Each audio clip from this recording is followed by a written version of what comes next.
Imagine a world without fish. A world without fish is a world without food. As global fish consumption clocked in at a record high of 20 kilograms per person per year, the sustainability of consuming fish at such high rates has come into question. Since many people are moving away from red meat because of its high carbon and water footprint and the health concerns around it, fish consumption has risen drastically as an alternative source. As it stands, current practices in fishing are unsustainable and will not be able to support our growing consumption. This could be a huge issue as roughly 12% of the global population relies on the fish industry for their livelihood. Just imagine 12% of the people in the world losing their jobs.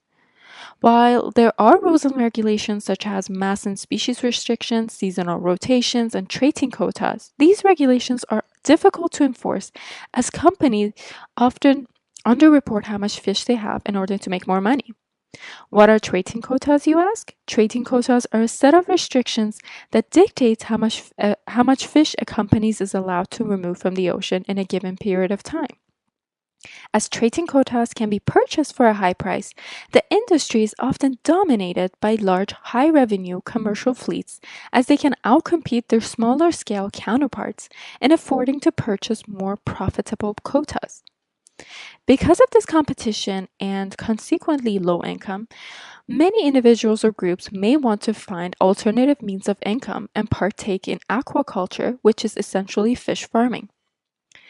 Comparing to traditional fishing where fishes are grown in the nature, in aquaculture, fishes are grown in artificial environments like specialized ponds or water tanks, which can steer them away from direct competition with large commercial fleets. The problem with aquaculture is that it's highly unregulated. This means that there would be significant damage to the ecosystem. As clearly shown in our model, as aquaculture increases, more damage is observed in the fish's habitat. This leads to a decrease in the number of fish, which means less catch and less supply. This will go full circle, and when less supply leads to economic instability and more shift to aquaculture and potentially illegal fishing for income source. So the problem is, how can we preserve the fish population? Our two main goals are to reduce catch and also maintain ecosystems health.